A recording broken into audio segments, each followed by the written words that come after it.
you doing?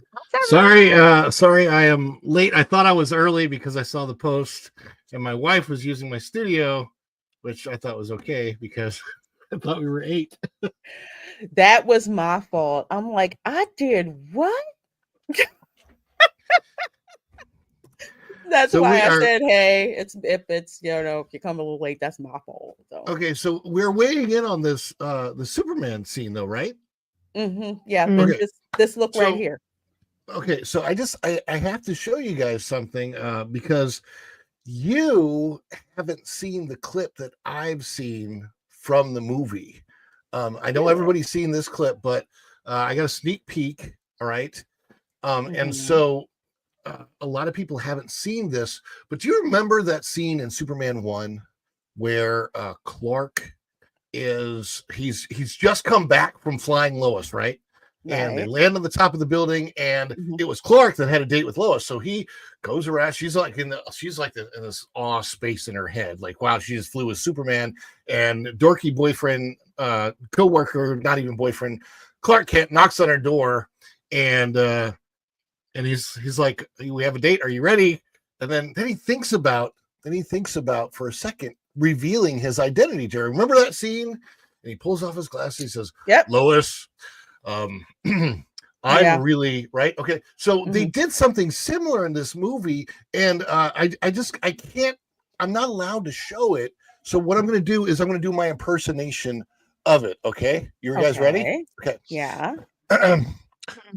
Lois, I'm really super fan.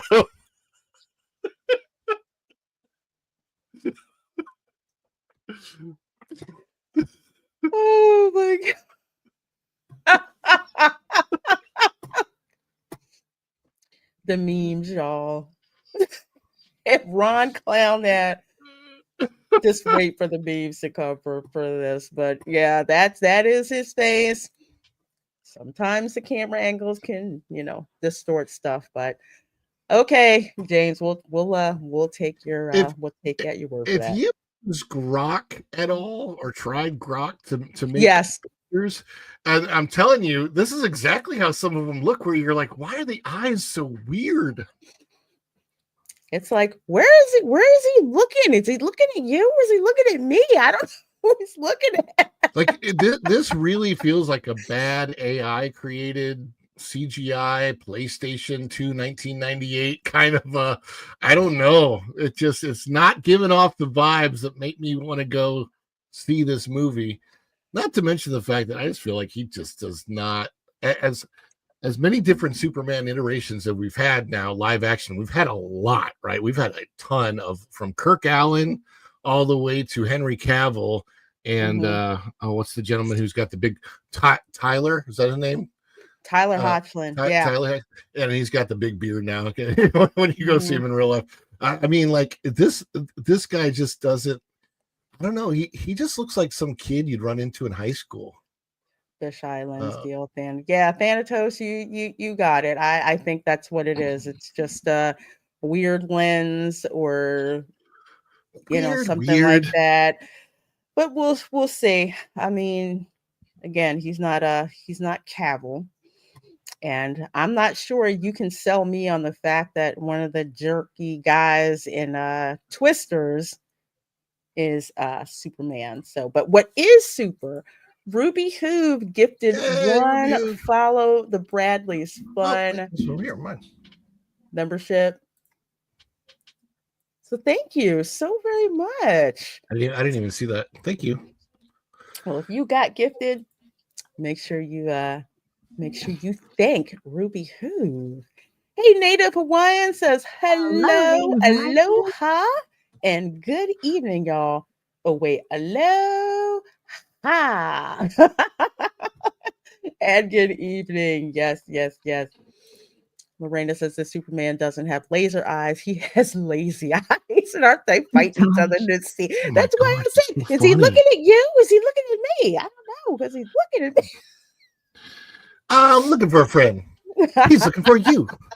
He's looking for me. My Chef gosh. Nation Marvel Rivals is saving the MCU's bacon right now. in so many ways. So much so, I think if you play Marvel Rivals, you get no. Was it? It's some kind of tie-in with the new with Captain America 4. No one would give a crap about it, but lots of folks You are mean playing you mean Captain? I'm so not American. Captain who's y'all. Yeah, it's like, dude, Captain Oh my! America, you do know what that means. But again, we gonna talk about that. Hey Later. Nita says, hey, all I can now see. Woo! And I have heat now. LOL. So Well, that glad to is hear good. it, my dear. So glad to hear it. I hope you're doing so good. I'm so glad to hear that, Nita. So glad to hear that. And so good to see you. So good to see you. I'm 200 hours into that game. Yeah, I was going to start playing Marvel Rivals until my AIO pump for my gaming rig just like died. I don't know what the heck happened, but I had to ship it back to NZXT. So they have it. They're supposed to be shipping me out a new one. And while I love my mini PC here to stream on, after you gamed on a rig with a separate GPU graphics card, you are spoiled for life. Man, I was playing Infinity Nikki, and that sucker just went out on me. Just, it was a mess. But anyway, next one. I think this is what would I call it? I would call it narcissistic celebrity. So here from TMZ, and TMZ used to be much better when they just reported on celebrity trash articles instead of political commentary. Alec Baldwin and Hilaria reveal emotional toll of Rust trial in show's first look. So they have actually landed a freaking reality show. What's a Rust trial? I've never heard that. The movie Rust, where he shot somebody. And they died. Oh, okay, that. Yeah, but that's I a thought good he was point. divorced. Or is he remarried? Oh, he remarried because he used to be married to correct me if I'm wrong. I believe he used to be married to Kim Basinger. Basinger. Yeah. I didn't know he had remarried. So I'm And like, he I don't had follow these people. So. called one day. I remember this because I forget which trash TV show it was on, but I loved it. He had like called who the heck was it? It was he had called his daughter and was calling her like a little pig and it was nasty. Oh, I remember that phone call. What? And not even funny like Mel Gibson calling somebody sugar tits. Oh, Like it's like I can't believe he is talking about his own daughter like that. Bad.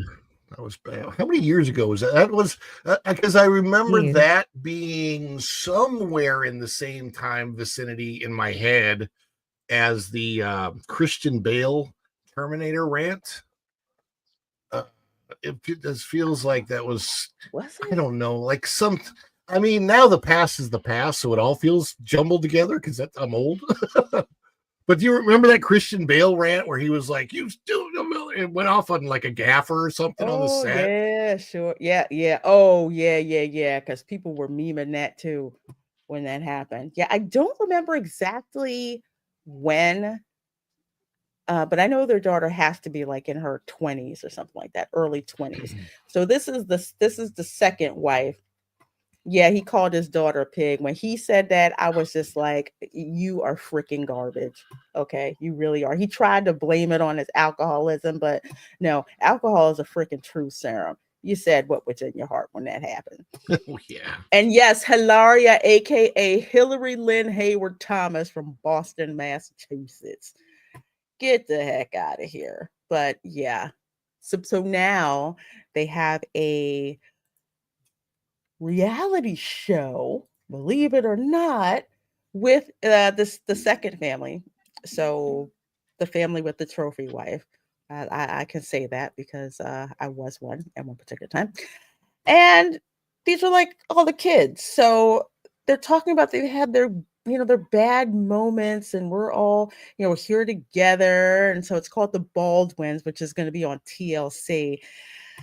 I'm guessing 90 Day Fiance. Well, 90 Day Fiance used to be fun trash. Now the people are boring on that. So I'm guessing this is why they're putting this show on, and two, to try to, I don't know, Humanize him. try to humanize him. But I'm like, no. There's no way to like humanize this. Are we going to dude. get? Are we going to get visits from his very conservative Christian brothers? I think that that would make for good TV. That would make for some good TV. But something tells me I would honestly love to know how they get along as family when they clearly have different ideologies that they live by. Because I mean that's my family too. Honestly, it may be we get together for the requisite one point of collective contact, or if we are in contact, it's don't make an ass of yourself in front of the kids, kind of thing. There's some families where it's like you need to have that come to Jesus meeting before they show up. The ones where it's just like, don't just drop in. Just don't do that. Don't do that at all. How are they allowing a white woman to cosplay? Because some people do not want to call a spade a spade. It's kind of like who was it? I'm trying to forget who it was. Somebody who I knew. I think they were. No, they went with the other. No. Yeah, they were Colombian, right? And they're like, no, I'm not white. I'm Colombian. I'm like, well, according to the census of one of my ancestors, y'all Spaniards were white. What do you think Blanco means? I'm just saying. Not wrong. You know what I mean? I can pull up the Spanish census of 1783 from St. Augustine, and you can see the race of the quote unquote race of my Floridano Spaniard born 5th great grandfather, Blanco. El Whito. Yes, Blanco. His wife, the legal wife was white. The common law wife was a free mulatta of color. She was mulatto. Okay. Yeah. And her kids, that's what they were listed as too. They definitely were not white. Those were not. Those kids, they weren't white, but the ones he had with his white wife were declared to be white. But it's interesting. They all got along. Just saying. Just saying. Will it be right after Sister Wives? TLC used to have some really, really funny, like trash TV, but they don't anymore. Yeah, Deb, he does. That we just put the picture up. He's got a bunch of with the new wife. That's what I tell people. I'm just like, one of the things with research in my family, it's very interesting how race has been defined, so to speak. So I find it very, very interesting when I see a lot of like Latinos who look obviously white. My brother-in-law is the whitest Puerto Rican I've ever met in my life. He's got blonde hair and blue eyes. And I'm just like, what do you mean you're Puerto Rican? But he actually is. But someone's just like, okay, well, I know a lot of you're basically white. You look on the census and that's what it says. It's like, oh, okay. In that particular social structure, yes. I know a lot of white Puerto Ricans. I don't know. Also, Erica is quite white, but she's Hispanic. Yeah, she's Cuban. We come in all colors. Yeah, indeed. We have a Cuban cousin down in Miami. She's blonde hair, brown eyes. Yeah, we do tan nice though. It's like it blew my mind when you had like some not Dominican, but yeah, we had a lot of Dominican baseball players. So we had a couple of them come from Cuba. And Mhm. I'm like watching the television, and I asked my dad, I was just like, I thought Cubans were white. No, Because they, Raph is half Panamanian, half Puerto Rican. Mhm. And my mother-in-law from Panama, she's very white-skinned. So it's just like you know, you don't know. But you know what? Just be who you're supposed to be. Shoot. Yeah. We're a box of chocolates. You You just know? don't know what you're gonna get. I I always hated that line in Forrest Gump. I always wanted him to say, Mom always said life's like a box of chocolates. If you look at that little map underneath Mhm. the lid, you know exactly what you're going to get. Look at the map. It's on the bottom of the lid, people. I know, even with my nieces, you know, when it's like she has freckles, she's got, you know, caramel skin, she's got freckles, she's got, you know, very textured light brown hair. Her Mhm. sister is much more fair skinned and has like almost close to like straight hair. So It's one of that the is reasons. All of that is one of the reasons I do not like DEI, because that is so very, very superficial when it comes to skin color. Like, there are so many different skin colors that are not at all race defining. And it's such a ridiculous thing. It's also something that I'm a consider myself a bland, boring white guy, and I love all of the various skin colors and types and different. I love to see skin with, darker skin with freckles, and it's just so like it's our variety that makes us great as human beings, but not mm, just the way we look, but also the way we think. And Mhm. One of the reasons I don't like DEI is none of that is based on diversity of thought. And when you really want to build a good coalition of people that can serve the general public, you need a coalition of thought. mm, You need all of that, mm. people coming with different ideas, coming from over here and over here and over here, and go, okay, Mhm. you put something out to the public, and it's like, wow, this is really cool. We kind of covered the whole gamut. Well, we are going to talk about DEI because with me being a product of corporate America, we're gonna talk about the Mm. Hate stuff DEI. that I've seen. But speaking of that, Japanese. now Oh. before I get into this, because I'm going to come at this probably from an angle that some people aren't really aware of. So here from that Park Place, Mhm. courtesy of Marvin Montanaro, editor-in-chief. Japanese YouTuber claims video criticizing Assassin's Creed Shadows gameplay struck down 12 times for hate speech. First of all, people who follow me on X know that I have consistently said that it is a damn disgrace that Ubisoft is trying to do like the Jedi mind trick with people and saying, oh, yes, a historical figure. Yasuke was a black samurai. I'm like, where's the proof for that? And I had some folks get mad at me who said, oh, he's a samurai. I said, no, he's not. What proof do you have that he was one? What peer reviewed evidence?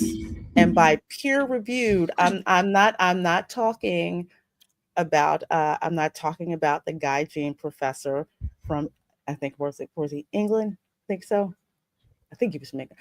Either way, him putting together some kind of fan fiction to say that. I said, no, I want to see independent sources, Japanese historians, they all come to the same conclusion and it all matches up with historical reference. That's what I want to see. Do you have that?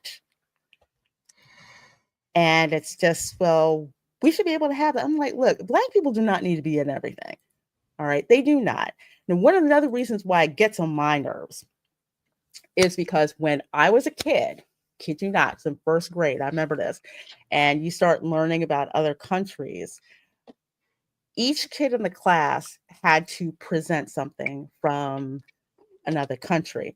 I don't know why Hawaii was considered another country. I was pissed that I didn't get to do the hula song. I didn't get to sing Lovely Hula Hands. I was pissed about that. But I was given the assignment of Japan. My first grade teacher had gone to Japan. That was like her favorite country. So she gave that one to me. So I learned about Japan, and there was actually a kid in my class who was Japanese. I was excited to learn about all this stuff. And there's the traditional Japanese song, Sakura. I learned that in first grade, and I still remember the melody. I remember the words, even though I kind of pronounced some of them a little like off or whatever. But that was something that I remember. And Japanese culture is something that I've always been interested. I've always been impressed with, you know, especially with the gear that would come out of that dang country. My goodness. It's like I loved it. It's one of those things. So that's why it really pisses me off when you have a company like Ubisoft try to push some kind of revisionist history, and even more so when the people who come from that particular culture are telling you that you're effing up, and it's just like, no, I don't hear you. I don't hear you. It's ridiculous, and no wonder Ubisoft is like in the trash. This guy has every reason. And it wasn't like he was being disrespectful or anything like that. So to say this here, Ubisoft Assassin's Creed Shadows has been under fire for months. That's true. I may actually buy that game just to play it and laugh. But the controversy has now escalated into censorship allegations. Japanese YouTuber Shohei Kondo, and I've seen some of his videos, had his gameplay critique of Assassin's Creed Shadows removed from YouTube, reported 12 times, with hate speech cited as the reason for the takedown. What do the both of you think when you hear something like this? It's odd. It's so, I don't know. It's like, I don't know. It's really, really weird because it seems to me, and I could be wrong, but it seems to me that you could dump on white people all day long and never have your thing taken down for hate speech. If we were to equivocate hate speech across the board, right? It's not, because somebody has to decide, oh, I think this is hate speech, and oh, I think this is not, right? But if it were, then perhaps all of the criticisms, the recent criticisms, wrong criticisms, by the way, of Elon Musk, that was making an I love you gesture to the audience that was mistaken for some other gesture, perhaps all of those criticisms that have been given on YouTube a lot would be noted as hate speech against a white person, simply because that person's white and doesn't maybe think the way that you do. And so he's just thinking, hey, I love you, audience. And he's sending out his heart to the audience and is so kind and so nice and so loving. And you're turning around and you're calling it something that's not, is very, very hateful. So I've decided that you're committing hate speech. But it doesn't happen that way now, does it? Isn't that weird? Weird. Erica, your thoughts? I just, in general terms, people just really need to get over themselves and accept the fact that opinions are like assholes. Everyone has one, and get over it. I mean, you're never going to please everyone when you're putting out a product, and there are some products that are objectively just not good.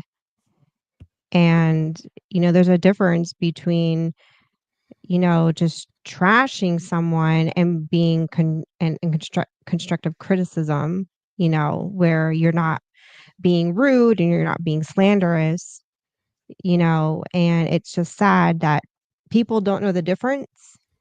And or they know the difference. They just don't care. They just don't care, and they just want to be bullies, and they want to be right, and they're narcissists. Like, I'm sorry. Um, and I feel for this guy, but at the same time, Ubisoft, like, the damage is done. They've done it to themselves, and I don't feel sorry for them. From my understanding, their business is tanking and tanking fast. And if they go under, well, oh well, that's kind of what you get. There's a reason why the country overwhelmingly voted for Trump. We are sick and tired of a different version of this kind of behavior and trash. The American people saw through it. They didn't like it, or sorry, and we voted accordingly. So pull your head out of your ass and get clued into reality like the rest of us. Exactly. And it's not hate speech when someone does not agree with your point of view. No, like I'm thinking about this in terms of us and what we do. Especially you and I have both worked on this same thing together. It would almost be like your videos criticizing Tiana's Bayou Adventure getting struck down for hate speech by that's I mean it's the same type of a thing, because you I know are very critical of people that come in and criticize Song of the South, because you understand the full history of it, and you're not when you present that, you don't present a slanted view, you present a full view of it, whereas other people come in to criticize Song of the South and they come in with a bias, like predisposed to a certain bias with their criticisms of it. And me, technically, I have no skin in the game in that one, so to speak. Pardon the pun, but it's just it's so ridiculous, because that somebody somewhere had to make a decision on this. All I can say is I don't know if Google is kind of on board with the recent change, if you will, that Mark Zuckerberg has gone through, and talking about Facebook and removing fact checkers and all of that kind of stuff. But I think that it would be very helpful to Google to get on board with just generally accepting free speech. I know we saw so much of this types of censorship during the 2020 era, and I think that there were a lot of really good documentaries out there that I watched, and then after 1 million views, YouTube would claim them, and then they'd go away. And I'm like, how do I find this again? It's good at it, because as an American, and maybe it's different in the rest of the world, but as a American, I consider myself free to be able to choose for myself what I think of the material once it's presented to me. I mean, I don't think of everything that I watch being the gospel truth, no matter what it is. Doesn't matter where it comes from, left, right, center. I don't take it in as the gospel truth. I take it in, I digest it, I mull over it, and then I make a decision based on a lot of various different information, what I think is the truth. And I think a lot of Americans, we do that. And what they're trying to say when they censor anybody is they're saying, oh, you Americans, or whoever's watching this, you're too dumb to know what the truth is, so we're going to decide for you. And that's so bothersome. And regardless of it, whether it's this, whether it's games, doesn't matter what it is, it's just annoying. And you have to keep pushing back on that. And two things before I move away from this.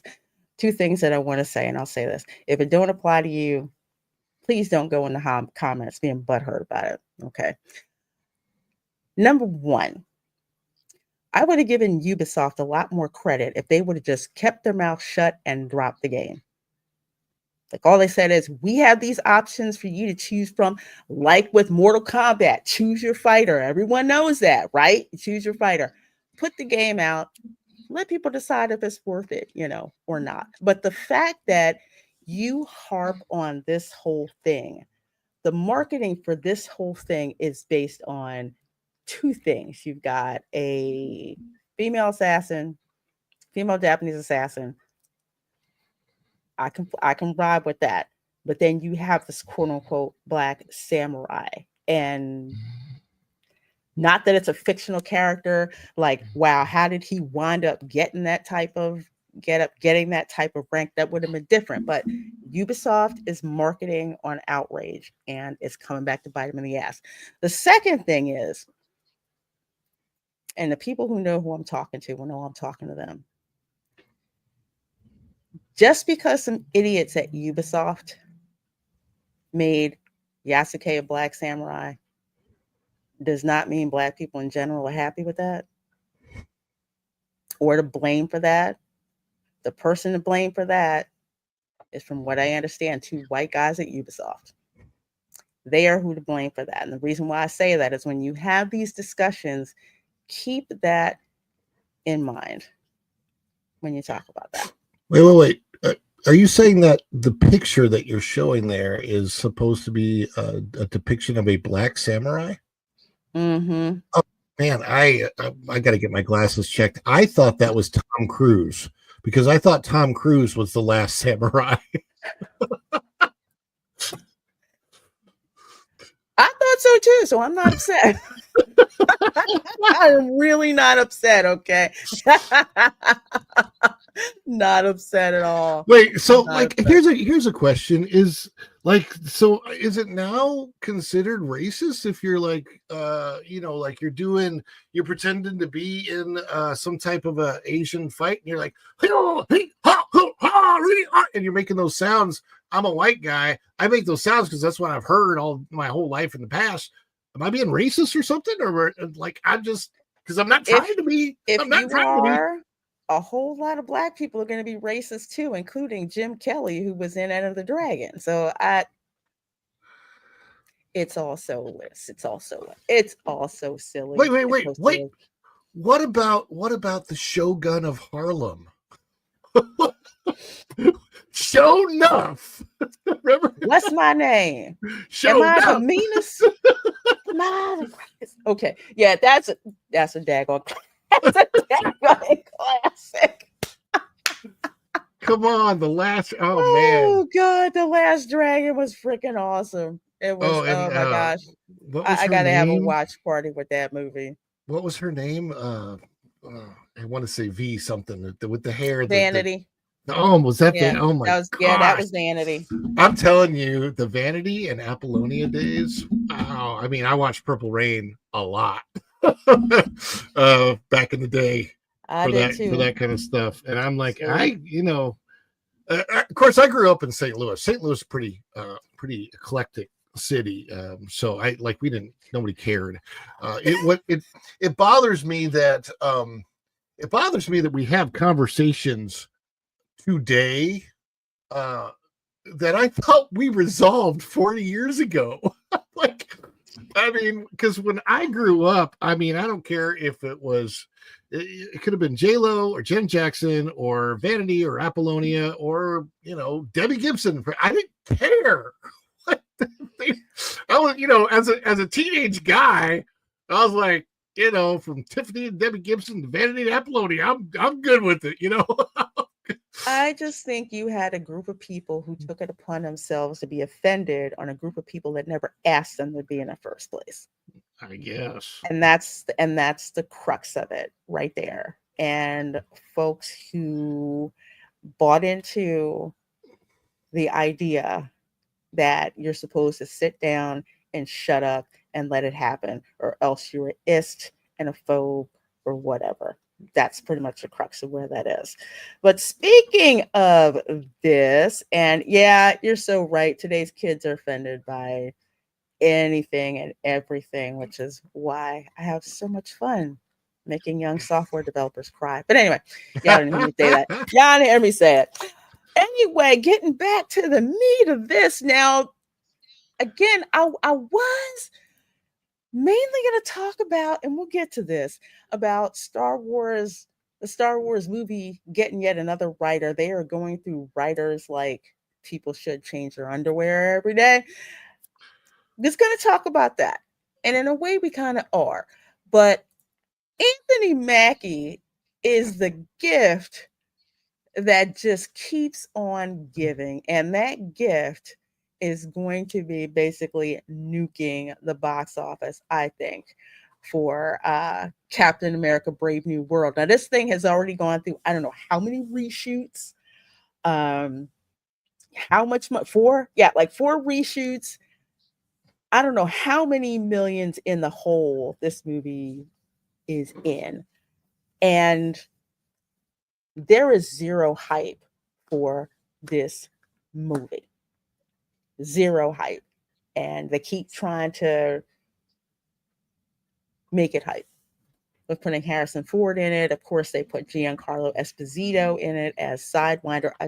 I do love Giancarlo Esposito. I will, I am going to go and see him, but it doesn't help when your lead actors do not know either how to keep their mouth shut or how to seriously control what they say or think about what they say when they are in a foreign country, realizing that sometimes for some people asking a question, English is not their first language, so they may have something different in their head, but trying to put it into English as well as possible. And usually when that happens and somebody asks me a question, sometimes I'll ask a clarifying question so I can make sure that I'm on the same page as them.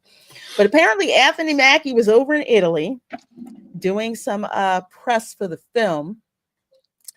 And here's the quote.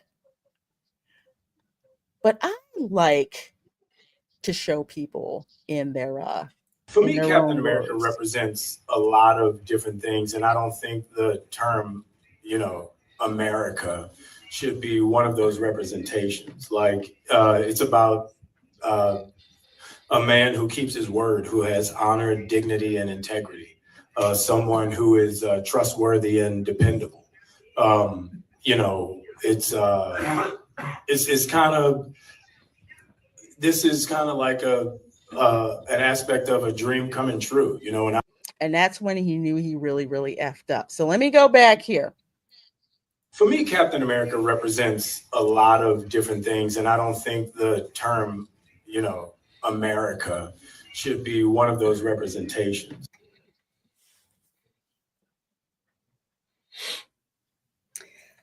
The character is called Captain America. I'm going to let you guys rip on this in a minute. The character is called Captain America. The Captain America character was set in a time where the world was on fire. I mean, it is now, but let's face it, and it still is. But with World War II, with how badly the war was going. And they made up for Captain America as a symbol of hope to get people more behind the war effort, to give them that fortitude with the war effort. That is where the whole thing of Captain America came from. America, meaning all of us. All of us. Even veterans like my grandfather who fought in World War II, a segregated country that didn't love him, but as far as he was concerned, it was his country and it was his privilege to fight for it. So how can you say that on foreign soil? Apparently somebody was asking him, what does Captain America mean to him? What is wrong with the word America? I mean, what is wrong with that? Well, this was like the other day, right? Okay, so I went to Taco Bell, and Taco Bell can mean a lot of things, but tacos really shouldn't be one of them. We were ripping on this earlier on Pro Show. Um, but on the international side, to your point, Lorena, one thing I've noticed about living here in Europe is uh, they kind of, it's like a two thing. Yes, on the one hand, we are, in a sense, kind of laughed at and made fun of. Um, but it depends on the issue. It really just depends. Like in Japan, they found it really fascinating how everything is so big. In America, we had Japanese friends that came over to our apartment and they were just going crazy as to how big the washer and dryer were. And all you heard was so big, so big, and they were laughing and carrying on. And it wasn't to be offensive. They were just, um, there was a lot of enthusiasm, and then here in Europe, there's a little bit of, yeah, there's some weird things going on in America, but they also find it weird if you don't have a sense of pride in your own country, and dissing your own country is also kind of looked at as weird, that it's awkward. Like, why would you do that?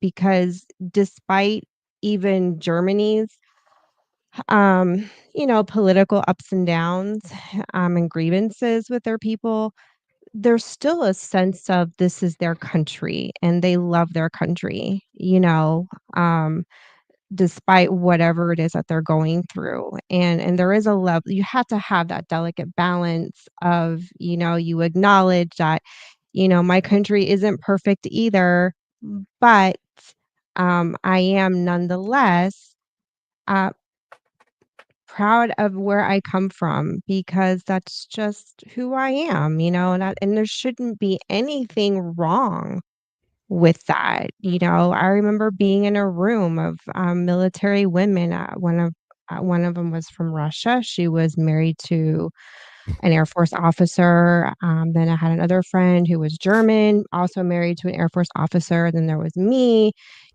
mixed culture here, half Cuban, half American. And we all kind of talked about this topic. And this is years ago. We're talking like 11, 12 years ago when we first got here. Mhm. And the overall consensus in the room was there's no such thing as a perfect country, you know.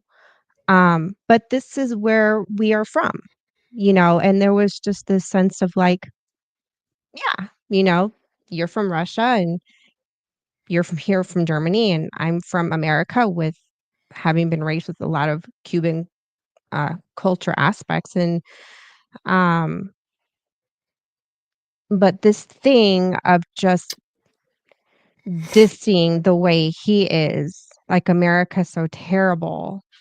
It doesn't land very well with Europeans. They kind of find it just awkward and weird. Like they question why do you do that? Why are you doing that to yourselves? If you don't like what's going on in your country, then why don't you fix it? you know?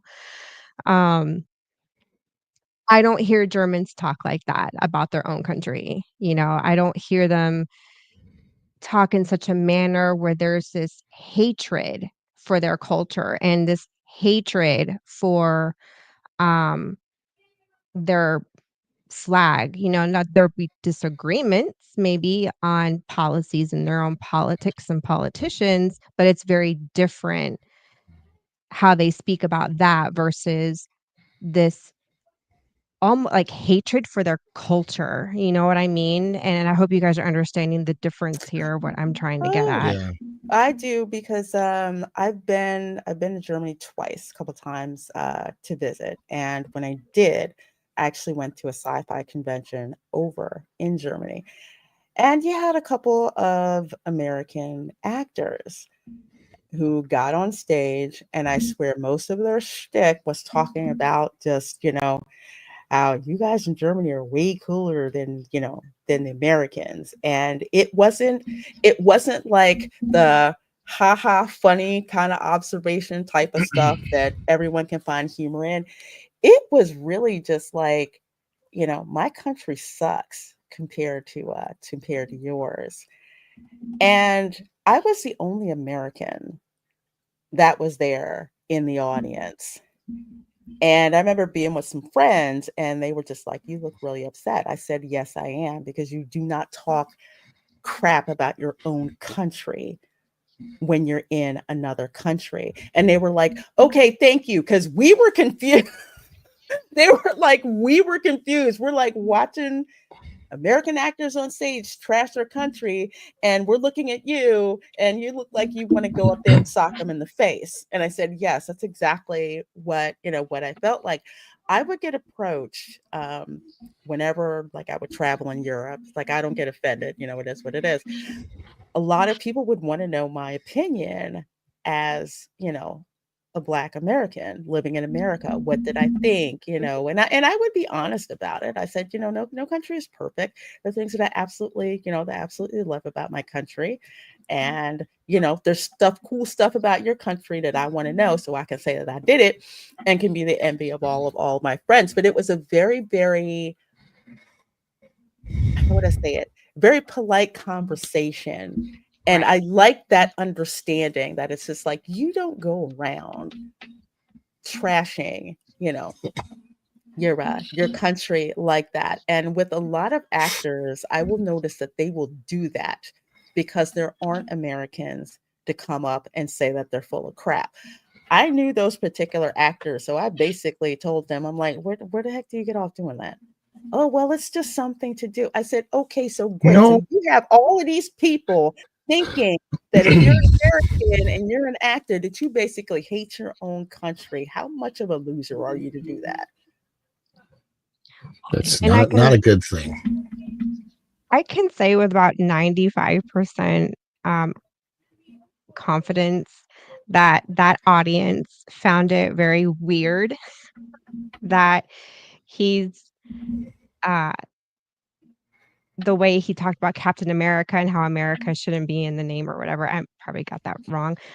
But I can tell you that they were probably walking out of that room scratching their heads like, what? I think Is one of them, he if serious? they would have spoken English, they might have stood up right after he said that and say, "Hey, what kind of a Falcon But, statement is that?"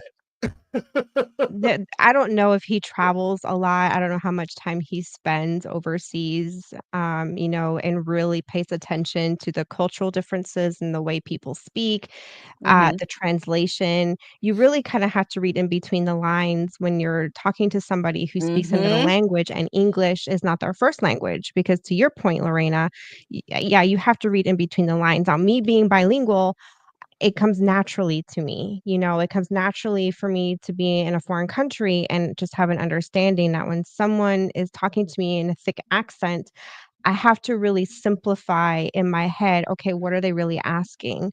And like you, I do the same thing. I will repeat the question to them just so I understand what they're asking. If I don't understand, I will politely just ask, I'm Mhm. sorry, I don't understand what you're asking. And they'll try to rephrase. And then between the two of us, we'll figure out, usually with pretty good success, what they're trying to ask. And then I can answer their question, appropriately. And there's so many ways to handle foreigners or when, or when you're the foreigner. And I'm kind of, I guess I shouldn't be surprised, but you just assume that these people, because they have money, that they travel and they've been to countries that they just kind of, they would know how to behave and handle themselves, but Nope. apparently they don't. And I'm a little Nope. kind of taken aback by that. But at the same time, they're celebrities, so they're kind of in a different, um, they're just in a different class of people, and it seems like there's just certain manners and etiquettes that just don't seem to exist in that Hollywood culture, And um, and that's what I you find that weird. it is for your garden variety folks. We know, especially if you're American, that when you're being asked something in a foreign country, 9 times out of 10, there's some motivation around that. Like you're saying, it's just like, what is the context of what it is Right. that they're asking? And to be fair, I've been to the UK and I've had to ask for clarifying questions. It's like, what the heck is it? You're speaking English. I know you're speaking English, but dang Yeah, it, I that don't know what dialect it would is. be That's crazy. not what I'm saying. No, I don't know. That's what you're talking about. I mean, the thing is, I can understand the Scots way more than I can understand the Irish. I'm just saying. I'm just saying. It's just one of those things. But your regular garden variety person knows not to do that. But Look, Anthony Mackie does it. Here's how I would compare it. We have a lot of Venezuelans, Colombians, a lot of people from South America here in Orlando. Now, some of them, I mean, they left their country to come here because of the opportunity that we have here that they don't have there. However, their country's culture, not their country's current government or situation, but their country's culture, they're very proud of. They hang the Venezuelan flag from their car mirror. They indicate all the time. My wife, very, very proud Venezuelan. Because it's not about the government, the current situation, or anything like that. It's about your cultural heritage, right? So Right. if you're born in America, your cultural heritage at least partly is American. Like most Americans also have a cultural heritage that goes, before the United States, before wherever our ancestors came from. Mine's German, Irish, French, and I have some Native American as well. But you don't diss most people are taught, even as growing up, you take pride in the culture that you come from, and because every single culture has good things about it, and that's what you think of when you think of a culture. So when I think of an American idea, I think of liberation. Like first and foremost, when I think of what the most American ideal is, liberty, right? That's what we were founded on: liberty, freedom of speech, freedom to protect ourselves with, and arm ourselves, those types of freedoms.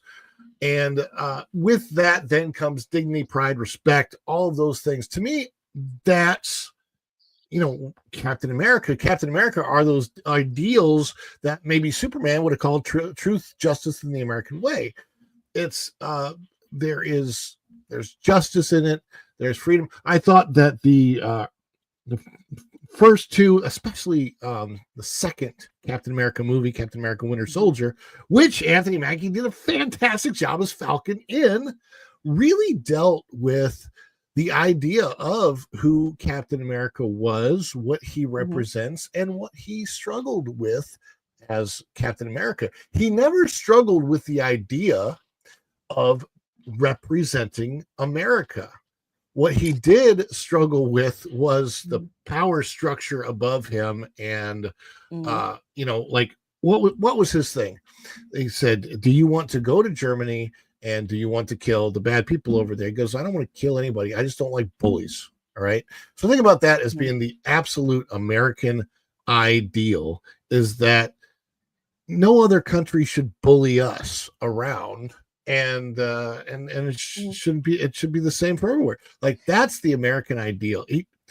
That's where, to me, I just think that he went so wrong in this statement, is because whatever's going on in his head, maybe it's the timing of it, even though this movie was made over the last 4 years, or maybe he's thinking about how bad things have been over the last 4 years. I don't know. I can't really judge that because I'm not in his head. But whatever it is, that the political situation has nothing to do with the culture of America being about liberty, freedom, love, brother taking care of brother, sister taking care of sister, everybody taking care of each other. Those American ideals. So if he thinks that that's not American ideals, why is he even doing the role? It just I don't know. It's the very way he put the statement. is incredibly bothersome. And I think, like you said, he may have kind of caught himself and kind of realized, wait, did I just say what I think I said? I don't see this being fixed with Marvel and audiences unless some type of an apology statement is issued.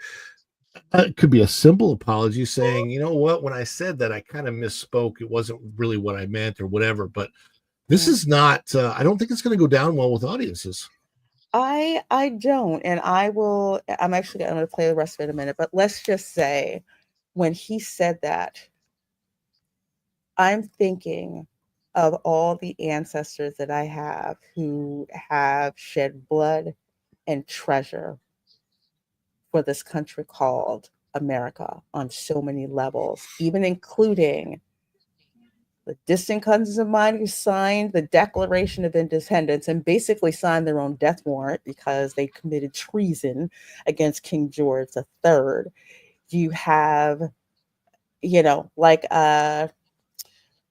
John Adams, John Quincy Adams, Sam Adams. They are all distant relatives of mine, thanks to the Aldens on the Mayflower. All of the people who fought for this country before it even was a country, and their allegiance was to another flag, aka Spain, aka France. It's such a slap in the face when I hear this. But let's hear some more, because you'll realize the exact moment he knew he effed up. There you go. And you see exactly what he did to try to dig himself out of the hole. America should be one of those representations. Like, it's about a man who keeps his word, who has honor, dignity, and integrity. Someone who is trustworthy and dependable. It's kind of, this is kind of like an aspect of a dream coming true. When I was a kid, all of us as actors, I believe, want to get back to that day before someone told you. This is the I'm gonna pee on your leg and tell you it's raining. This is the part right here. No.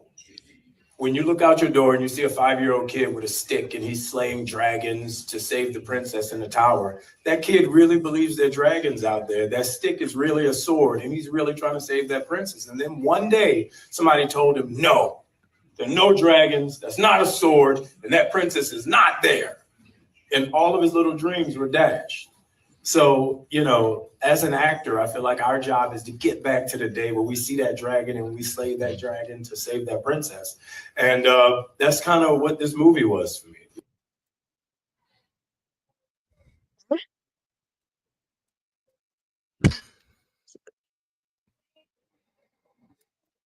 Have you ever had I have a hard time following him on that, in terms of his whole point.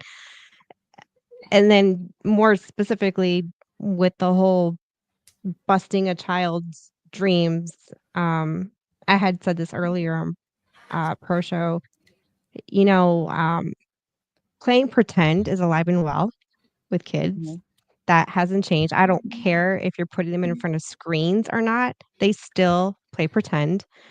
And I think, was it Ron, where you were on Pro Show earlier? And I think you were the one that had brought up, kids know. Yeah, playing pretend. Kids do not. If your kid actually believes there's a dragon, you need to take the kid to get some serious help, because I know that kid knows he is playing with a make-believe dragon. There is no point in time in my life when I thought, and by the way, this goes double if your kid happens to be with the neighbor's kid and they're playing doctor. Yeah, just saying, you do not, you don't want that. That's make believe, people. No, there's certain things that, like, there's no point in time when an adult comes along to a kid and says, there's no dragons there. And the kid goes, there's not a real dragon. All my dreams are dashed. My hopes and my whole life just got destroyed. just like, oh my gosh, it just doesn't make any sense. But like, you can tell that even he doesn't know what he's talking about. He's vamping, and he's like, Yeah. I mean, this He's kind in of my derailing head. from whatever question he had been asked, you can tell.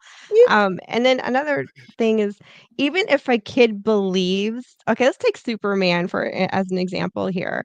Um, actually, Raph and I saved a kid who almost fell to his death here. Oh He, my honest to God. God, thought he could fly. We were on the second level of the mall here, which is our BX, and this kid saw his dad with his siblings downstairs way across the way, and he literally climbed the railing, got his body half over the railing, thinking he could just fly and soar to them. And me and Raph, literally without hesitation, I mean, we went into like mom and dad mode because his mom was way on the other side on the top floor, but she couldn't get to him fast enough. Mm-hmm. And the kid wasn't thinking. He just thought he could fly like Superman. And he had tunnel vision. I just want to be with my dad and my siblings, and they're down there, and I'm up here, and I'm Mm-hmm. just gonna go, and we literally jumped, and he was right next to us. I mean, we were sitting at a table eating, and Raph just like grabbed him. And I went and I didn't mean to. I am not one to scold a child, especially when they're not my child, but I just out of knee-jerk reaction looked at Mm-hmm. that kid and I said, "What were you thinking? You would have died. You can't fly.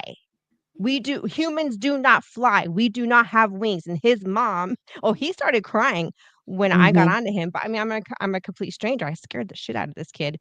And he went, ran to his mom crying, and she backed me up. She was like, "Well, what were you thinking?" Like, she Yeah. wasn't wrong, you know? So you have to be a parent and an adult at some point, even when your kids are playing pretend, and you kinda have to bring them down a notch because there are instances where some kids really do believe, Mm-hmm. in their make-believe minds that things are real, and you as a parent have to remind them, "No, it's not real," Or for their even own if you're safety. right. And even if you're like the oldest sibling, because my sister thought she was Wonder Woman, and I told her not to jump off of the washing machine, and she did, and she wound up breaking her arm. But Hey, I used to just play with as that Wonder story, Woman when I was a kid. oh my gosh. I loved Wonder Woman's powers, man. She could make people tell the truth. That's a great power. I Really? don't Did you have care. a rope? I we had this game. We'd play superhero in gym class, and sometimes I picked the Flash or Superman or Batman or whatever. But I also played Wonder Woman or the Hulk. But as a kid, when I'm watching different superheroes on television, I grew up in the 70s, so at that time there were the shows on TV that I could watch were the old George Reeves Superman, Batman and Robin, and then at the current time was playing Wonder Woman. I could see Shazam on Saturday mornings, and the Hulk, the Incredible Hulk, Spider-Man, the weird TV Spider-Man show. Those were all on when I was a kid. So they really tried to do a lot with superheroes at that point in time. And that was I was like 7, 8, 9 years old, and we played superhero in the gym. And I can tell you that as fun as that was, there was no point in time when I believed that I could actually fly. I really wanted to. Now I can tell you what it inspired me to do. What it inspired me to do is later on in life, go skydiving, which I've done. Okay, it's very, very cool. I learned how to pilot a plane. I flew my solo flight when I was 16 years old.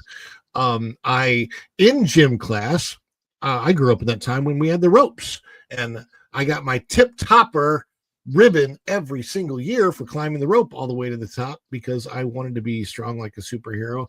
And I had a really, really cool gym teacher. His name was Ron Edwards. And Mr. Edwards was awesome. He did this thing where if we could do 10 handstand push-ups against a wall, he would buy us a Coke. So we'd we'd go upside down, and I worked on that. And I think by 5th and 6th grade, I was able to get myself a Coke anytime he asked us to do that, because I'd go right up against the wall and do my handstand push-ups, which is funny because I was not really athletic from 7th grade on. I was never involved in sports or anything. But it was never about that. It was about the playing.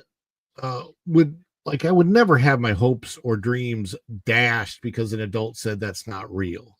But I can tell you that playing definitely inspired me to do things. And maybe that little kid with the stick, to his point that I think he was trying to make, is that the little kid with the stick may have grown up, wanted to become an actor, and ended up in Game of Thrones, where he could actually fight a dragon with the sword, right? And I think that's the point he was trying to make in a very bad, convoluted way. But the point that I think he ended up making is that I'm just an actor and get millions and millions of dollars to play pretend for a living. Well, I'm going to tell you what I think, in my opinion, and $2 won't get you a cup of coffee at Starbucks. Have you ever been at a family gathering and that one relative who should really keep their mouth shut decides not to? It says something to the Probably fact me. of, well, you know what? Your wife's a hoe. What? Yeah. Your wife's a hoe. And I heard the kid is probably not even yours. What?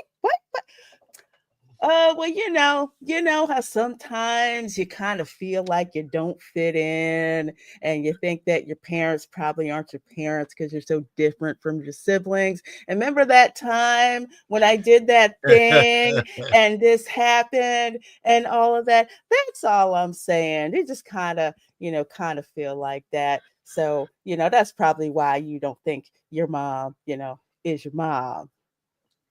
Yeah. And it's just like, wait, what? What did you just insult my wife? Like, no, that's not what I was saying. No, that's not what I'm saying at all. And he already knew, because Mima looked at him. It was just like, you effed up, right? You effed up. That is exactly what happened here.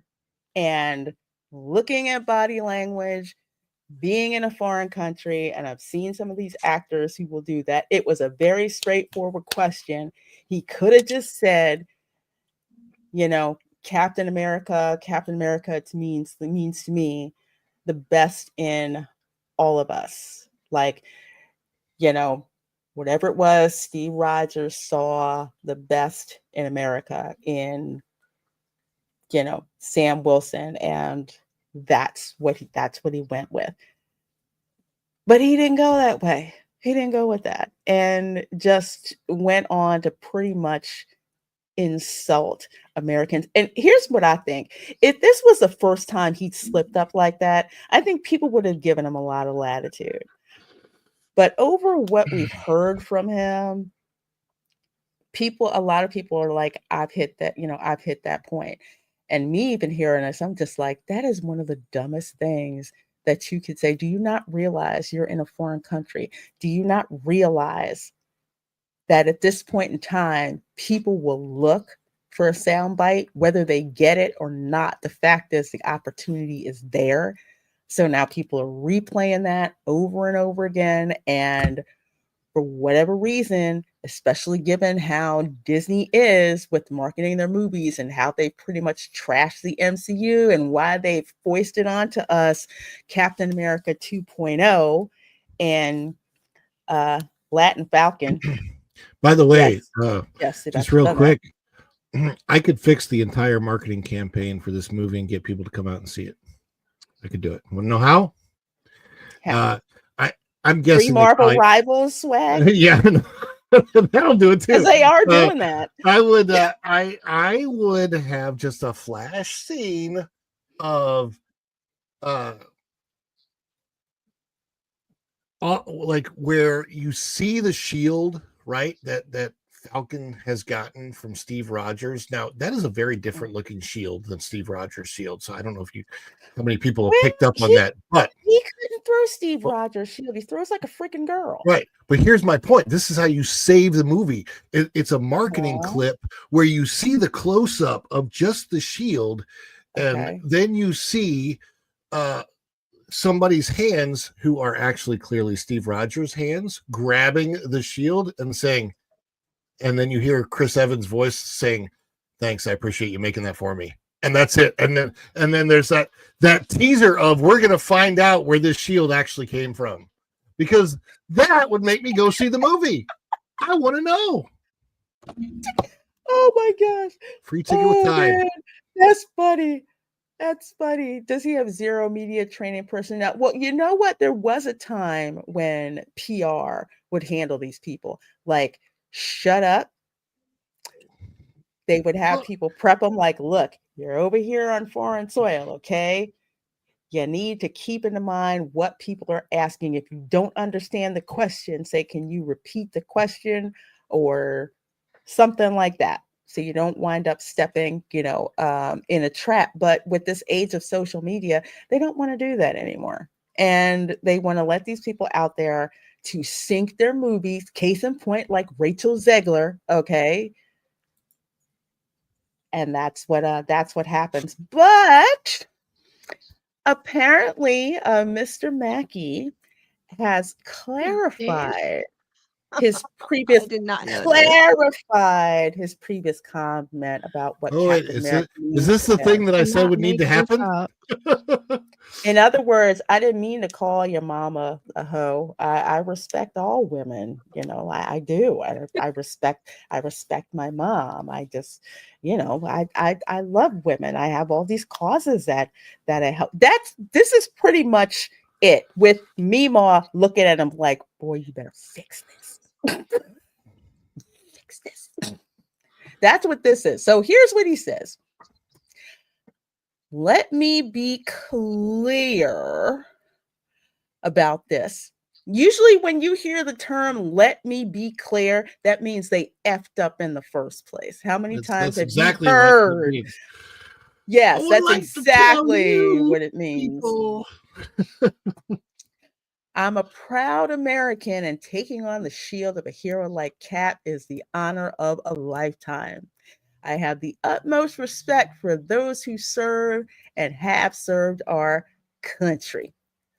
Okay, well, we weren't really talking about the military per se. It's nice that you said that, and I think that was just to get you some brownie points. Yeah, I Okay. was gonna say that because kind of out of context for him. Like nothing was nothing was raised about military and military families, but okay. It's like, all right, that's like being on stage at Showtime at the Apollo and you're singing and your song sucks and you're getting booed and you're about to get Sandman to push you off stage, and then you start singing gospel instead, and people know they don't want to cheer against Jesus. So so they kind of give you a stay of execution. That's it. He's singing the gospel song in the middle of this, so he doesn't get broomed off stage by Sandman. Last thing, Cap has universal characteristics that people all over the world can relate to. Well, we don't care about the freaking world right now. The person you really need to apologize and apologize sincerely to are the Americans that you pretty much spat in the face with what you said. I I'm mean, trying to find out what take this on value. It's just like, okay, if this is what you want to apologize and say, this is what you want to apologize and say. But on I'm what not platform did he say that? I believe he said that on Instagram, because I do not Okay. believe that he is on X, because it was posted on Instagram. Okay. Because I went to the Instagram page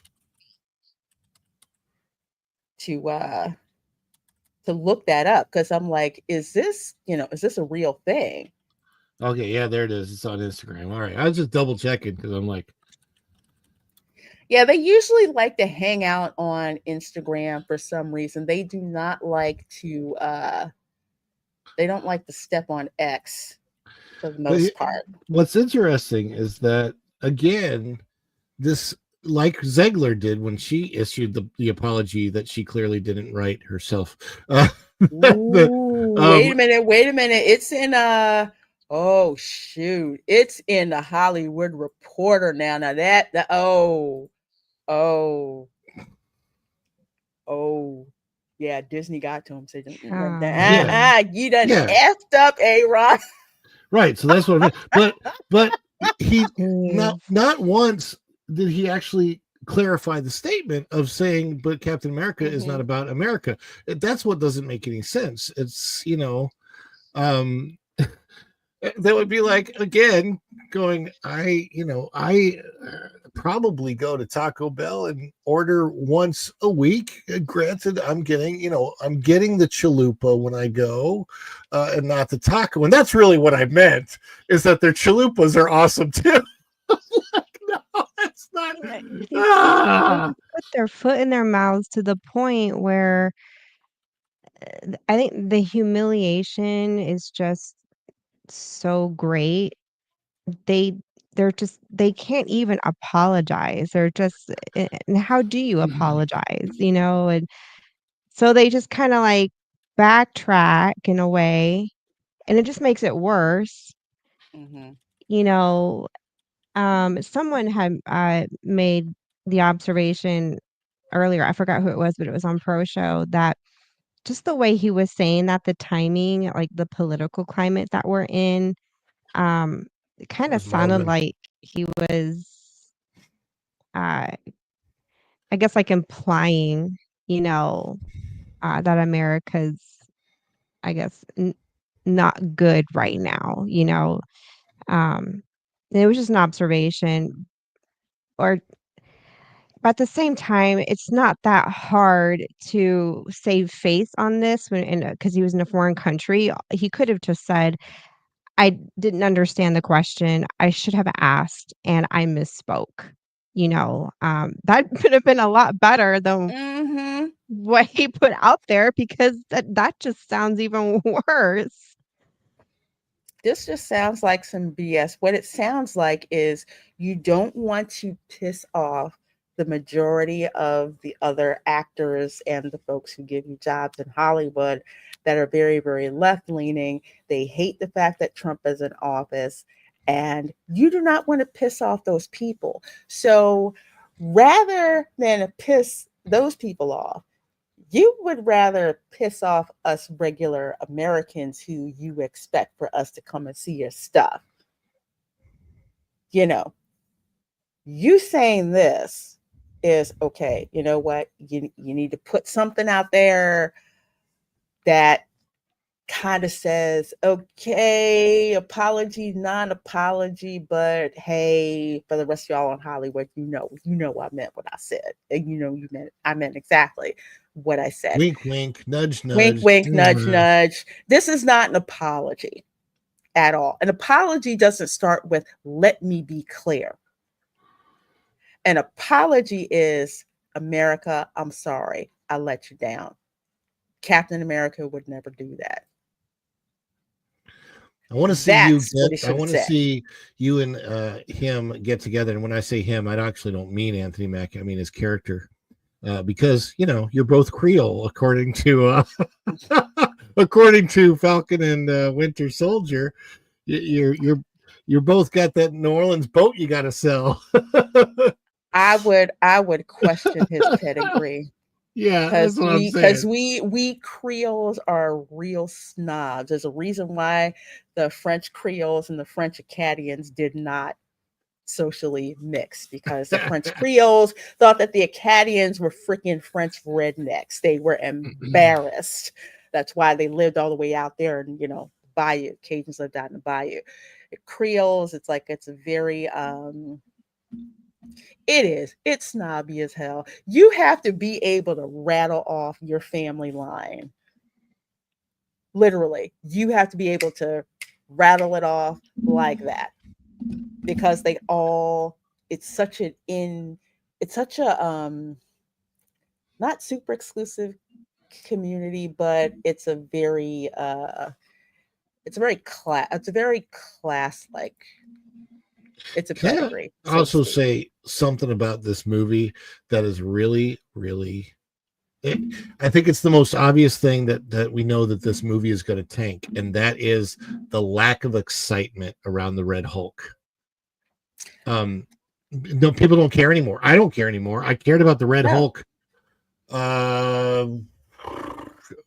I don't when care, because Mark the Ruffalo character. has ruined the Hulk for me. Well, it's not even that. It's that the character was introduced in Iron Man 2. I want to say was it 2 or 1? Red Hulk?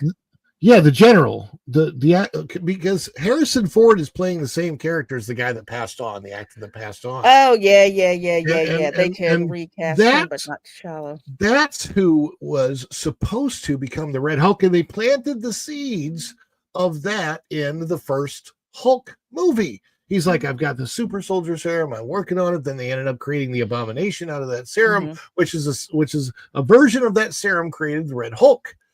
But now it's like, okay, you built up anticipation for a while that the Red Hulk was going to come, but he never came with the actor that was supposed to have portrayed him. And now you're turning Harrison Ford into the Red Hulk as the president of the United States, which is extremely convoluted and problematic. Because the moment the president of the United States becomes the Red Hulk, 14th Amendment is enacted. That literally Congress says, well, he ain't president anymore. That's it. Done there. And it's a huge, whoever wrote this, this has got to be some really, really bad writing. And William Hurt. Yeah, thank you, Tina. I appreciate that. Mhm. William Hurt. Yes, William Hurt. And he was doing a fantastic job in the role, by the way. And it's unfortunate his situation is Gotta passing. wait to leave him. Yeah. I mean, sorry, But not leave him, lose him. yeah, it's that's heartbreaking. But then also and there's nothing wrong with passing on the Red Hulk to a different actor, but it's just that you've lost that anticipation factor. And I just don't think people care too much anymore. And also, the second thing about it is when we see, like you have pointed out, Lorena, the fight between Red Hulk and a powerless Falcon / Captain America. He doesn't have superpowers. He doesn't have super strength. He is an ant compared to this Red Hulk. He would have been crushed to death in a moment of that one hit that we've seen in the previews. Squished, gone, dead, kaput.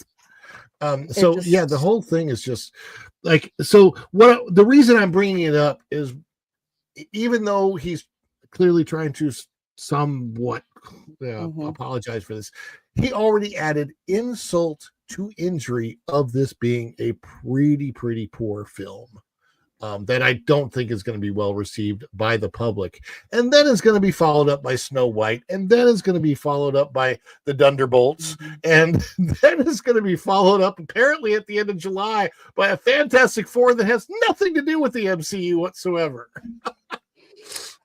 And here's the thing, because I was looking at who the lineup of writers are.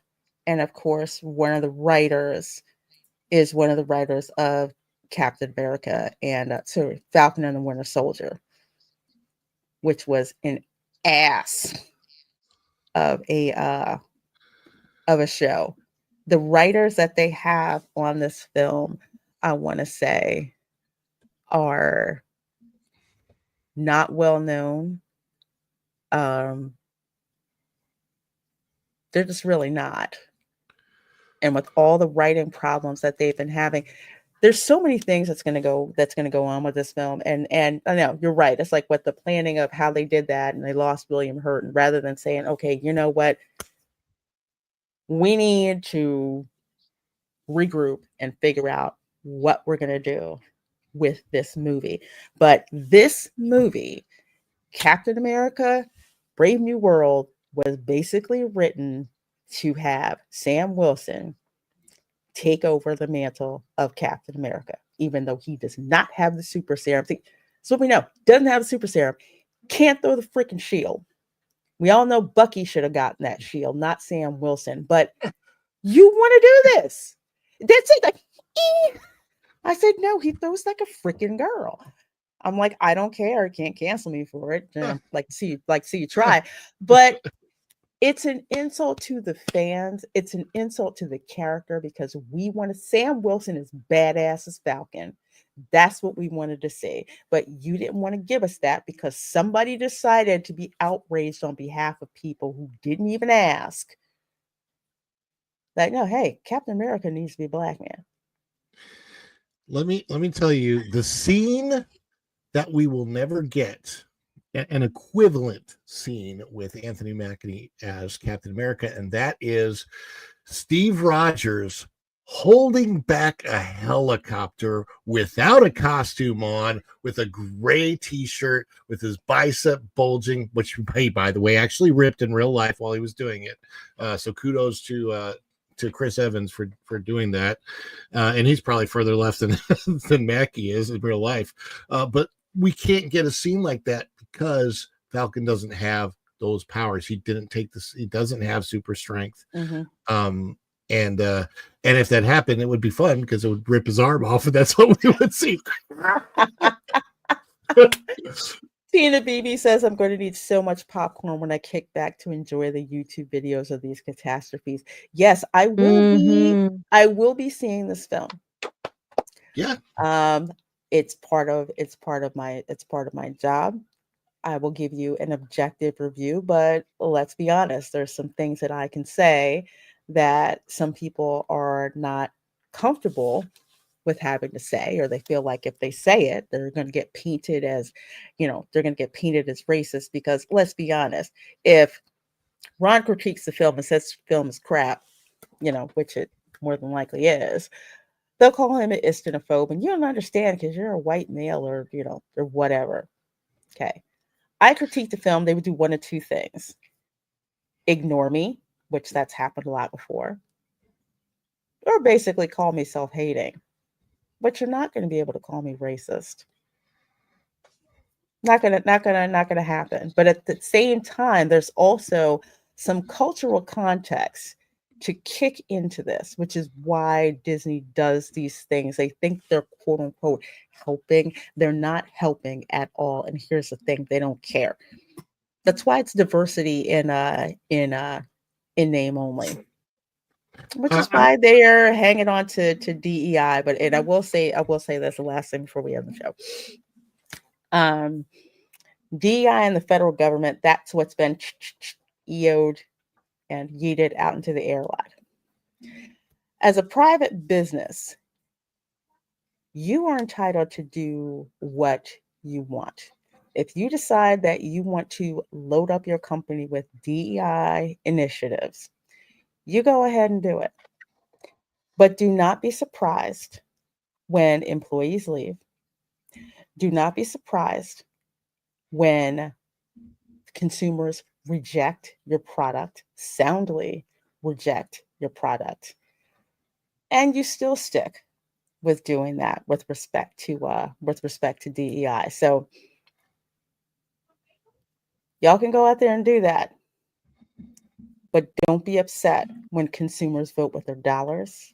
Don't be upset when shareholders revolt at meetings and do stuff like, proxy battle. We've seen one of those before, right? Right? We've seen that. So keep that in mind. The law of economics is no respecter of persons. So if there's some company where it's like, hey, we're going to put DEI out there, but people seem to keep still be, buying our products or whatever, then okay, fine. But that's something to keep in mind. And that's exactly it. They're not exempt from the consequences of that at all. So if these companies want to pimp DEI let them. Focus on what is in your power to do, whether it's not support them financially, whether it's you show up at a shareholders meeting, like, okay, this, what's the heck is going on with this? Get other like-minded shareholders, because what we're going to start seeing, and you can pretty much guess how this is going to end. You're going to have the companies, including media companies, who are just like, look, this DEI thing isn't working. And the ones who were going to hold on to it and go down swinging, like Ben and Jerry's and the crappy overpriced ice cream. I can't believe people still buy that stuff. After what they, I don't know if you saw the most recent thing that they put out. I did. And I will, you know, for years, I'm a pretty forgiving person, and most of the time that stuff, I'm like, you know, I get it. I don't really care. I like their ice cream. That's all that matters. I will never buy their ice cream again. I will never buy their ice cream because of how hard they went on stuff that is supporting immorality. It's supporting the wrong over the right, and it's supporting the kind of things that get people in trouble with human trafficking, drug trafficking, all those types of things. The causes that they support, okay, land people in pain eventually. Maybe not immediately, but eventually. That's what I have a problem with. I cannot support a company that I know is going to create pain for people. And I'm not talking the pain of being overweight from eating a stupid ice cream. That's part of it, but I would get that myself. But I'm talking about the pain down the road of supporting these causes that are hurtful causes to humanity and society, not helpful, not in any way, shape, or form. I have not supported Ben and Jerry's since they came out swinging for supporting BLM. That's when I stopped doing that. And I had already started peeling back when, you know, they were all, anti-Israel. I'm just like, y'all are freaking ridiculous. But with that whole BLM thing, yeah, they went all in. And remember, this is the crux of how this whole DEI thing got started. Okay. You had affirmative action back in the day, but that was right on the heels of the civil rights movement. Just because ideally you are supposed to pick the right person for the job. Let's just face it. Some people are human beings and they're like, you know, you're the best person for the job, but I don't like you.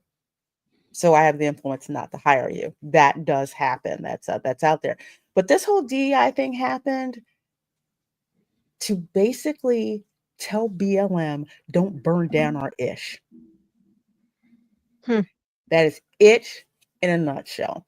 And then other groups co-opted it, like the Skittles crew and the TT crew. I have to kind of speak in code a little bit here. Jumped onto that whole thing, and that's what happened. So the pendulum is swinging the other way. So it's going to be very interesting to see what happens, especially the companies who were smart enough to stay out of this nonsense in the first place. And speaking of that, if you haven't seen The Wild Robot, it's on Peacock. I'm so mad I didn't see that in theaters. I'm so mad I didn't see that. That movie, first of all, the guy, I think Chris Sanders, he did Lilo and Stitch. It is so good. If you haven't watched it, go and watch The Wild Robot. It is, oh my gosh, it's so funny, and yet it's heartfelt at the same time. A great family film. It's like WALL-E without the environmental in it.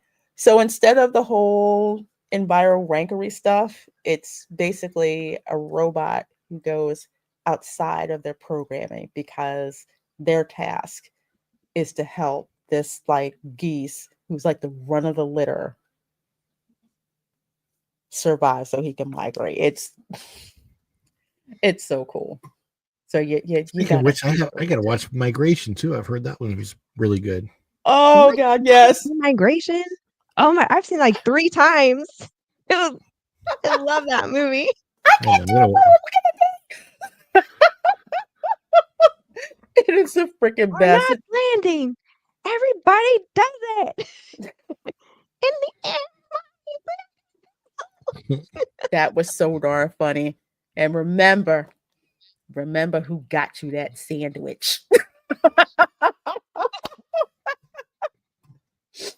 Little stuff like that. I mean, yeah. So you got to watch Migration. Definitely watch a Wild Robot. The Wild Robot is up for an Oscar. It might lose to that darn French movie about the black cat, but I'm hoping My that son, my son wants me to take him to Dog Man, which I think is this Friday.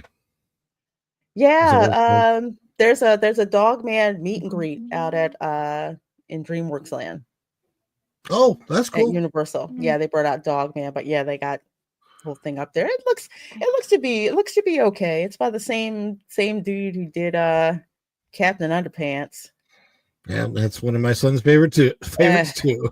And Diary of a Wimpy Kid, the first movie was funny. oh, that was good. The first movie was funny. The rest of it, not really. But the first one, oh my gosh, I laughed my ass off.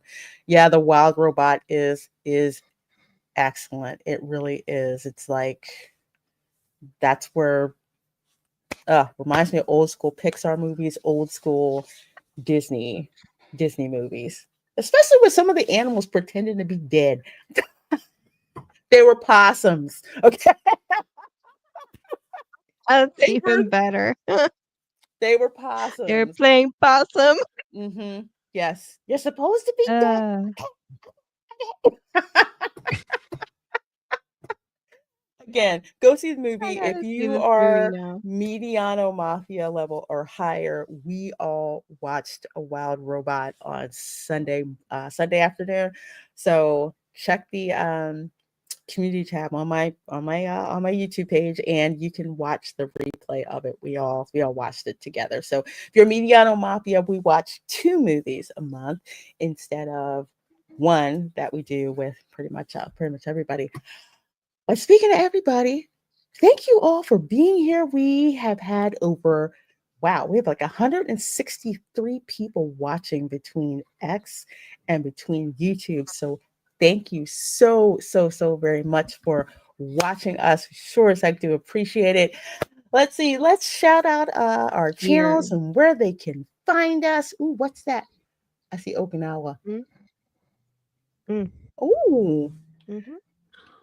Okinawa.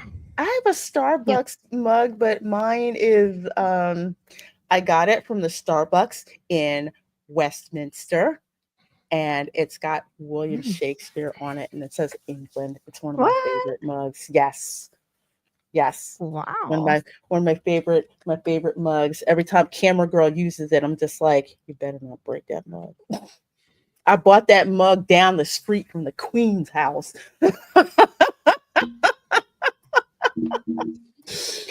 Well, Erica, what you got going on, and where can people find you?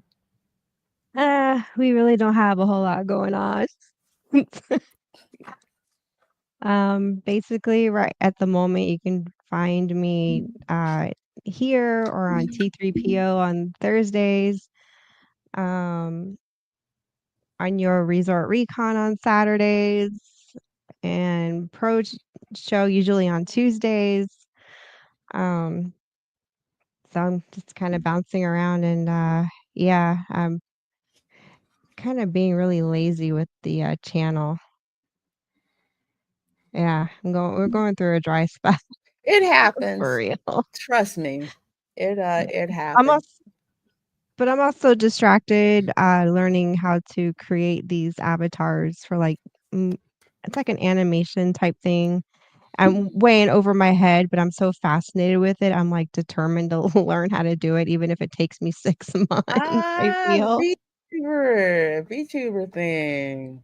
Yeah, the VTuber, I'm just fascinated with. I think it looks like fun. So, I had considered starting another channel with a VTuber with our dog who passed away, Sophie. She was a Yorkie, and she was so freaking cute. She was like the prettiest, most prissy Yorkie you'd ever meet. I thought it would be kind of cute if I could somehow cartoonize her Ooh. and I don't know, just to play with, just you never know. Well, Mhm. that'll be cute. And folks, you gotta subscribe to Erica's channel. She's got great stuff out there. I highly suggest watching her all her videos for Halloween. Yeah, start with Yeah, those. the Halloween, you can Start with tell. those. I mean, look at my backdrop. Halloween is the big holiday in this family. Mhm. Start with those. Start with those. Ron, what do you have coming up, and where can people find you? Well, I'm going to be reading Snow White and the Seven Dwarfs. The little. Let me see that. I think I have that book. You have Is that? that the little golden book? It's like a little golden book. It's the whole series. I've got the whole. Yeah, it was series a of box Disney. set, wasn't it? Yeah, box set of Wow, these. I've got some. Pinocchio. Married. The Little Mermaid that was white back in the day. The Lion King before Mufasa mattered. Mhm. Well, this is my favorite one of all of them. That's Daredevil Born Daredevil. Again. This is actual Born Again, the real Born Again. So, yeah. No, I'm just kidding. I will. Tuesdays are so long for me. I start my day on Tuesday at 9:30 in the morning with my Daily Dish show, and I end up here after Pro. Sometimes I've done this and that Park Place in Pro and T3PO and this all in the same day. Like, oh my gosh, it's crazy. Crazy. So Tuesday. 9:30 a.m. every morning we do the Daily Dish, and we had someone in the chat today that I'm hoping will be on as a guest at some point in time. She's a former Miss America. I'd love for her to weigh in. She's a friend of mine. She was Miss America 1987, and I would love for her to weigh in on Captain America. Say, like, would a Miss America ever say, well, I'm Miss America, but we don't really like consider America as part of that. Mhm. Yeah, no. Anyway, so that's the Daily Dish every day at 9:30. Sometimes I do that in the park as a live stream from the park, and sometimes I go live in the parks at other times, depending on what's going on in the day. And other than that, there are vlogs. I still haven't finished what's supposed to be a really long informational vlog about Festival of the Arts. I've started it, and I really love the beginning, how it starts. And I'm like, now I got to edit in all the informational stuff. And it's kind of hard. But yeah, Mufasa Lives Matter. Thanks, Arlene. But yeah, that's what I got going on. So you can see me on my channel. You can see me on my wife's channel or channels. She's got Virginia Bradley Adventures or Virginia Bradley Magical Adventures on Lorena's channel. I've been on Culture's channel, sometimes on WDW Pro. And if I can weasel my way into other channels, I will. If I can weasel my way into Mr. H or Drunk 3PO or Geeks and Gamers, I'll do that. I'm excited because we've got MegaCon coming up, and I think that you're going to some MegaCon stuff, and I finally got my ticket for all 4 days. Just haven't figured out how I'm going to get out there because I don't want to pay $50 a day to park. So you and I can talk. You can pay 20. Yeah, we'll figure it out. We'll see what yeah, I was gonna skydive in and see if I could just drop in from a plane. I don't blame you. Yeah, some of the or 65. I can just park at Stella Nova for the day for $65, no problem. $65 and just walk down the street. It's nuts. It's nuts. But yeah, looking forward to MegaCon. Lots of folks from that Park Place are going to be in town for MegaCon. So as for your girl, I always have to say, what day is it? Well, last night I was out at the Magic Kingdom. We got to ride the Liberty Bell Rivers of America. I'm going to be doing a lot of vlogging and also live streaming from that area because you need to figure out what it is that we're going to lose. So was out there last night, and you probably heard me sniping at cast members yet again, being very discourteous towards guests, yelling at them about the bridge's closed. And as soon as something flew out of my mouth, I said, how come you don't have it roped off? A very pissed off guest next to me said, why don't you have it roped off or something instead of yelling at everybody? Ouch. Ouch. Wait till I get that survey, Disney. I saw Just wait. something in your stream, and I was wondering, when did they bring the game Crane Command to the Magic? Crane command? What? Crane, kaiju crane. Yes. So if you go, just you know, you're walking in the Magic It's a Kingdom, giant you're walking crane. down, Main Street USA, and it's like, hey, I'm gonna make a left, and I'm gonna go to Liberty Square. And you know how they have the lovely arch and everything that's there. You look up, and what do you see? A flying dumpster. Big ass crane. With a flying dumpster. Yes, you can see this big, huge, ugly freaking crane hanging over the Liberty Bell. Okay, yeah. Yeah, the construction crane. It is huge. I can't even tell you or put into words how big it is, except that it's Godzilla big. They should be using it to dump Their cheese on the optics, broccoli. making it look like they're moving dirt. Yeah, it's just hanging sitting there there. like, I'm just a crane. Yeah, I'm only a crane. I'm just a crane. Yeah, I'm only a crane. That's pretty much all it is. Breaking my brain. Yeah, now. You're welcome, Arlene. That's something I don't want people to forget. So I'm going to be on the Liberty Bell. I am going to be vlogging the Liberty Bell because there's so many other touches and features. And like I said, since my background is Creole, ships like the Liberty Bell on the Mississippi was a regular thing. That whole lifestyle. Mark Twain wrote about that lifestyle. So all of that's there. And like I said, I'm going to get some footage of the Liberty Bell, and I'm going to set it to Ike and Tina Turner singing Proud Mary. You listen to the words of the song. It'll make sense to you. So folks, please, please, please do subscribe to Erica, subscribe to Ron. As for me, tomorrow at 12 noon, I'm going to be playing some Disney Dreamlight Valley live, and then I can let you guys know why I'm so freaking fed up with that game. Friday, I will be live from SeaWorld because the Seven Seas Food Festival kicks off. And you know how we do. We go up to all of the stances. The first time I've been to the food festival, the Seven Seas Food Festival. I've heard such good things about it. So we're going to go there that day and check it out. And if things go right and I get my editing done, a video should drop either Friday morning or a Thursday night. The tribute store for Mardi Gras Tribute Store is open to pass holders on the 30th. So I'm going to go and check it out. They have got this new shoulder plush, which is the King Gator shoulder plush, which looks so freaking cool. So we're going to go ahead and check out all of that stuff. As always, folks, thank you guys so very much for being here. We so appreciate you spending time with us. Please do, again, subscribe, everybody.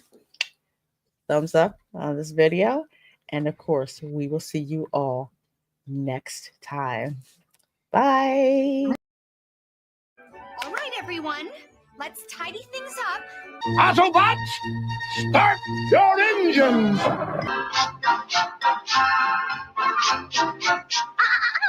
Not under the rug. We'll keep singing without fail. Otherwise, we'd spoil it. Ready, Prime. Let's roll. Hosing down the garbage pail and scrubbing up the toilet. Ooh.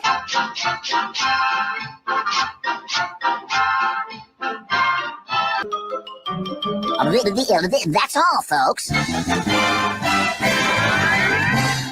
You're still here. It's over.